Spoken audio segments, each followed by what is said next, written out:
Welcome to Ideal International Public School. Take out your Hindi language books and copy. आज का हमारा प्रकरण है शब्द विचार। वर्णों के सार्थक समूह को शब्द कहते हैं या वर्णों का ऐसा समूह जिसका निश्चित अर्थ हो हिंदी व्याकरण में शब्द कहलाता है।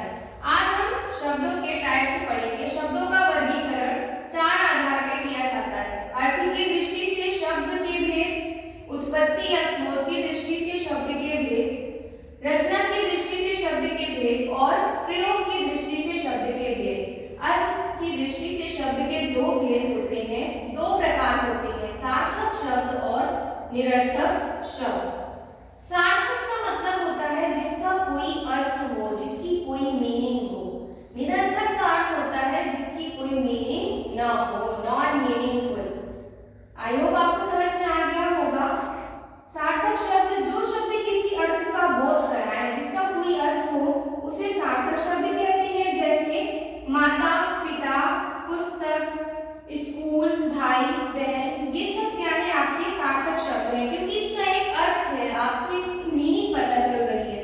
निरर्थक शब्द जिसका कोई अर्थ ना हो, जैसे विता, चिता, वृता, इसका कोई भी अर्थ नहीं है, तो ये निरर्थक शब्द आपका हुआ।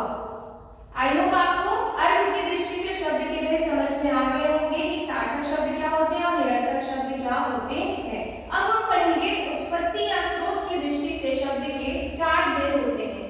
पहला है हमारा तत्सम शब्द, दूसरा तद्भव शब्द, तीसरा देशज शब्द और चौथा विदेशी शब्द। तत्सम शब्द किसे कहते हैं? संस्कृत भाषा के जो शब्द बिना किसी परिवर्तन के हमने हिंदी में प्रयोग किए हैं वो हमारे तत्सम शब्द कहलाते हैं। ओके स्टूडेंट्स, यानी ऐसे शब्द, आप सबको पता है कि संस्कृत को हिंदी की जननी कहा जाता है। हिंदी भाषा का जन्म संस्कृत से हुआ है, तो जो हमने संस्कृत भाषा के शब्द हिंदी में एज इट इज बिना किसी परिवर्तन के प्रयोग किए हैं वो शब्द तत्सम शब्द कहलाते हैं।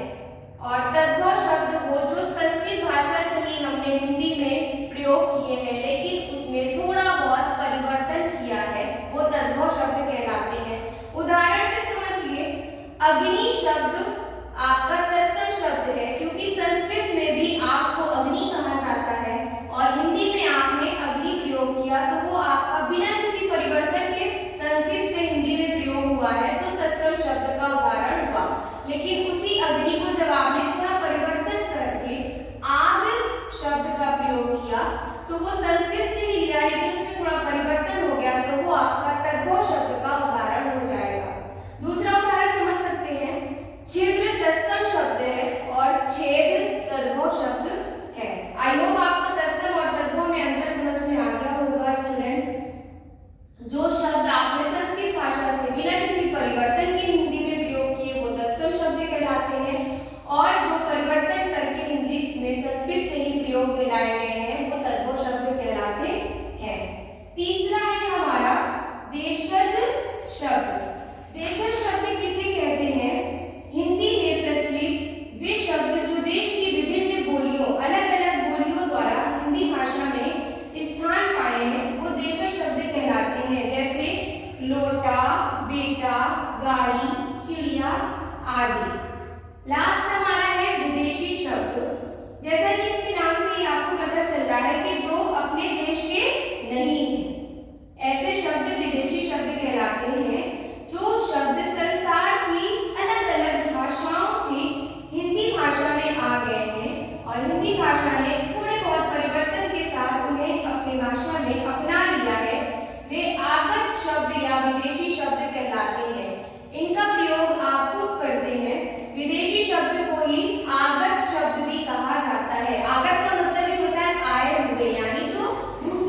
उदाहरण है।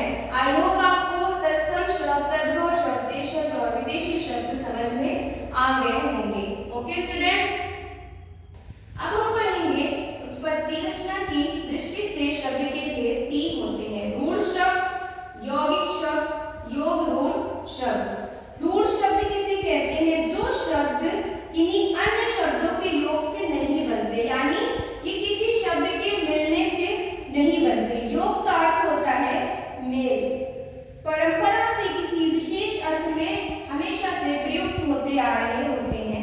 किसी शब्दों के योग से जो नहीं बनते वो हमारे हिंदी व्याकरण में रूढ़ शब्द कहे जाते हैं। ऐसे शब्द किन्हीं विशेष अर्थों में प्रसिद्ध हो जाते हैं, जैसे तोता, मोर, हाथी, कमल, नाक, कान आदि। ये सब रूढ़ शब्द के आपके उदाहरण हैं। दूसरा है हमारा यौगिक शब्द। जो शब्द अन्य शब्दों के मेल से बनते हैं या कह लीजिए योग से बनते हैं, वो यौगिक शब्द कहलाते हैं। उदाहरण से समझिए, प्रतिदिन किसके योग से बना है? प्रति प्लस दिन, तो ये यौगिक शब्द का उदाहरण हुआ। रसोई, धन, घर। रसोई दूसरी भाषा का शब्द है और घर दूसरी भाषा का शब्द है, तो ये योग से बना है दो भाषाओं के, तो ये यौगिक शब्द आपका हो गया। तीसरा है हमारा योग रूढ़ शब्द। योग रूढ़ शब्द दो शब्दों के मेल से बनते हैं। योग धन रूढ़, योग रूढ़। योग का अर्थ होता है ऐसे शब्द, योग का मतलब होता है वो शब्द जिसमें दो शब्द आपस में मिले हुए हो, और रूढ़ी का अर्थ होता है प्रसिद्ध होना, फेमस होना।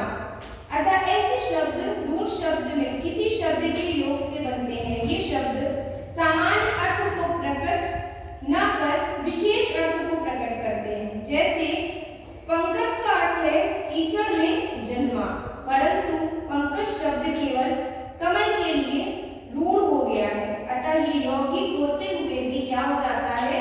योग रूढ़ शब्द कहलाता है। आई होप आपको समझ में आ गया होगा रूढ़ शब्द, यौगिक शब्द और योग रूढ़ शब्द। अब हम पढ़ेंगे प्रयोग की दृष्टि से शब्द के भेद जो 2 होते हैं, विकारी शब्द और अविकारी शब्द। विकार का अर्थ पहले समझिए। विकार का अर्थ होता है परिवर्तन। जो शब्द वाक्य में प्रयोग करने पर लिंग, वचन, कारण या काल के आधार पर अपना रूप बदल लेते हैं, क्योंकि विकार का अर्थ ही होता है बदलना, परिवर्तन होना, उन्हें विकारी शब्द कहते हैं। और अविकारी शब्द उन्हें कहते हैं, जैसे उदाहरण विकारी का समझिए, बच्चा बच्चे हो जाता है, लड़का लड़के लड़कों, परिवर्तन हो जाता है संज्ञा के आधार पर या सर्वनाम या विशेषण या क्रिया, जिस भी आधार पर परिवर्तन हो वो विकारी शब्द कहलाता है। जहां पर आपका परिवर्तन आ जाए वाक्य में, शब्द में, वो विकारी शब्द कहलाता है। लास्ट है हमारा अविकारी शब्द। वाक्य में प्रयोग करते समय जिन शब्दों में लिंग, वचन, कारक आदि किसी के कारण भी परिवर्तन नहीं आता। आ का मतलब ही मैंने आपको बताया हिंदी व्याकरण में हमेशा निगेटिव होता है। जब नॉट की बात होती है तो आ लगता है, और जब पॉजिटिव होता है तो सा लगता है। तो जैसे सकर्मक अकर्मक क्रिया हम आपको पढ़ाते हैं तो बताया है कि सा का मतलब पॉजिटिव और आ का मतलब नॉट निगेटिव होता है। तो विकारी जिसमें विकार होगा, अविकारी जिसमें कोई विकार परिवर्तन ना हो, वो हमारे अविकारी शब्द कहलाते हैं।